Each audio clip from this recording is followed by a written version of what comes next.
YCP నుంచి వలస వచ్చిన వారితో విశాఖ జనసేనలో కొత్త సమస్యలు ఎదురవుతున్నాయి. మొదటి నుంచి పార్టీని నమ్ముకున్న వారికి ఇటీవల చేరిన నేతలకు మధ్య ఆధిపత్య పోరు నడుస్తోంది. ముందొచ్చిన చెవుల కంటే వెనుకొచ్చిన కొమ్ములు వాడి అన్న చందంగా వలసొచ్చిన వారికే పదవుల్లో ప్రాధాన్యత ఇస్తున్నారా? జీవీఎంసీ డిప్యూటీ మేయర్ విషయంలో ఇదే జరుగుతోందా? పార్టీ గుర్తుపై గెలిచిన కార్పొరేటర్లకు అడుగడుగున అవమానాలు ఎదురవుతున్నాయా? ఇప్పటికే కొన్ని కీలక పదవులకు దూరమైన జనసేన నేతల్లో ఉన్న ఆక్రందనేంటి? పార్టీ అధినేత పవన్ కళ్యాణ్ను ఏం కోరుతున్నారు? జీవీఎంసీ డిప్యూటీ మేయర్ పదవి జేఎస్పీ కార్పొరేటర్లకు దక్కనుందా లేదా పార్టీలోనే ఉన్న జగన్ సేనను వరించనుందా? For more details watch the story.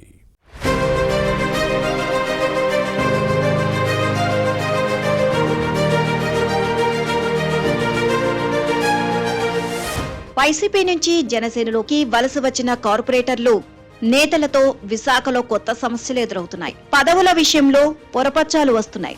ముఖ్యంగా జీవీఎంసీ డిప్యూటీ మేయర్ పోస్టు విషయంలో విభేదాలు తలెత్తుతున్నాయి. వలస వచ్చిన కార్పొరేటర్లకు ఈ పోస్టును కట్టబెట్టే ప్రయత్నాలు జరుగుతున్న తీరు వివాదాస్పదమవుతోంది. జనసేన ఆవిర్భావం నుంచి విశాఖ నేతలు, వీర మహిళలు, జన సైనికులు పార్టీని అంటిపెట్టుకుని ఉన్నారు. జగన్ హయాంలో ఇబ్బందులు, కష్ట నష్టాలు ఎదురైనా భరించారు. ఎన్ని అవమానాలు ఎదుర్కొన్నా అదరలేదు, బెదరలేదు. ఆనాటి రాక్షస పాలనను వ్యతిరేకిస్తూ నిరసనలు, ఆందోళనలు చేసి ప్రజల పక్షాన నిలిచారు. కొందరైతే జైలుకు కూడా వెళ్లారు. ఇక 2021 మార్చిలో జరిగిన జీవీఎంసీ ఎన్నికల్లో మూర్తి యాదవ్, భీశెట్టి వసంతలక్ష్మి, దల్లి గోవింద్ జనసేన కార్పొరేటర్లుగా గెలిచి కౌన్సిల్లో అడుగుపెట్టారు.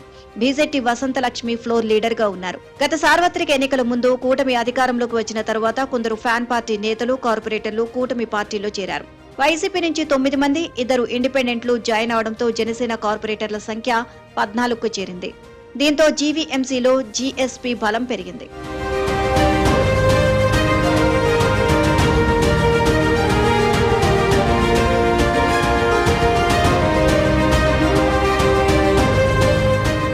వైసీపీ మేయర్ గొలగాని హరివెంకట కుమారిపై కూటమి కార్పొరేటర్లు ప్రవేశపెట్టిన అవిశ్వాస తీర్మానం నెగ్గడంతో నేతల్లో జోష్ కనిపిస్తోంది. మేయర్ గా TDP floor leader Peela Srinivasarao పేరు ప్రతిపాదించడంపై అందరూ ఏకాభిప్రాయానికి వచ్చారు. దీంతో ఇప్పుడు అందరి దృష్టి డిప్యూటీ మేయర్ పోస్టుపై పడింది. వైసీపీ డిప్యూటీ మేయర్ జియాని శ్రీధర్ పై కూడా కూటమి నేతలు అవిశ్వాస తీర్మానానికి నోటీస్ ఇవ్వడంతో ఈ నెల 26న కౌన్సిల్ ప్రత్యేక సమావేశం నిర్వహించనున్నారు. దీనిలోనూ విజయం సాధిస్తామని ఎన్డీఏ నేతలు ఎంతో ధీమాగా ఉన్నారు. అయితే డిప్యూటీ మేయర్ పదవిపై టీడీపీ, జనసేన, బీజేపీ మధ్య తీవ్ర పోటీ ఉంది. మేయర్ పదవి టీడీపీకి ఖరారు కావడంతో డిప్యూటీ మేయర్ గా తమకు అవకాశం ఇవ్వాలని జనసేన నేతలు పట్టుపడుతున్నారు. ఒకవేళ డిప్యూటీ మేయర్ ను జనసేనకు కేటాయిస్తే పార్టీలో కుమ్ములాటలు తప్పకపోవచ్చు.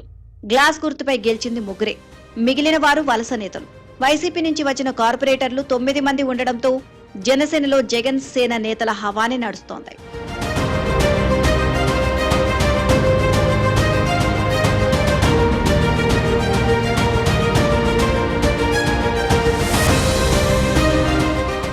ఇక డిప్యూటీ మేయర్ పదవి కోసం విశాఖ జనసేనలో ఆధిపత్య పోరు జరుగుతుంది. గ్లాస్ గుర్తుపై గెలిచిన వారికి ఈ పదవి ఇవ్వాలి అన్న డిమాండ్ ఉంది. కానీ వైసీపీ నుంచి వచ్చిన కార్పొరేటర్లు దీన్ని వ్యతిరేకిస్తున్నారు. తమ రాజకీయ భవిష్యత్తును పణంగా పెట్టి మేయర్ పై అవిశ్వాసంలో కూటమికి మద్దతు ఇచ్చిన విషయాన్ని గుర్తు చేస్తున్నారు. తమకే డిప్యూటీ మేయర్ పదవి ఇవ్వాలని వైసీపీ నుంచి జనసేనలో చేరిన వారు డిమాండ్ చేస్తున్నారు. అయితే ఈ విషయంలో గ్లాస్ గుర్తుపై గెలిచిన కార్పొరేటర్లు అధిష్టానంపై గుర్రుగా ఉన్నారు. పార్టీ ఆవిర్భావం నుంచి ఉన్న తమను కాదని ఫ్యాన్ గుర్తుపై గెలిచిన వారికి ఎలా ఇస్తారు అని ప్రశ్నిస్తున్నారు. అలా చేస్తే ప్రజల్లోకి తప్పుడు సంకేతాలు వెళ్తాయని జనసేన నేతల్లో ఆందోళన వ్యక్తమవుతోంది. ఇలా గ్లాస్ పార్టీ నేతల మధ్య కోల్డ్ వార్ జరుగుతోంది.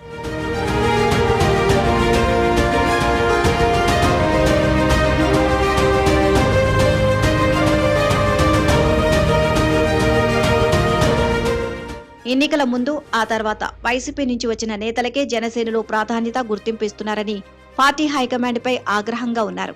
వైసీపీ నుంచి వచ్చిన వంశీకృష్ణ, శ్రీనివాస్ యాదవ్ కు విశాఖ నగర జనసేన పార్టీ అధ్యక్ష పదవితో పాటు విశాఖ దక్షిణ ఎమ్మెల్యే సీటు ఇచ్చిన విషయాన్ని గుర్తు చేస్తున్నారు.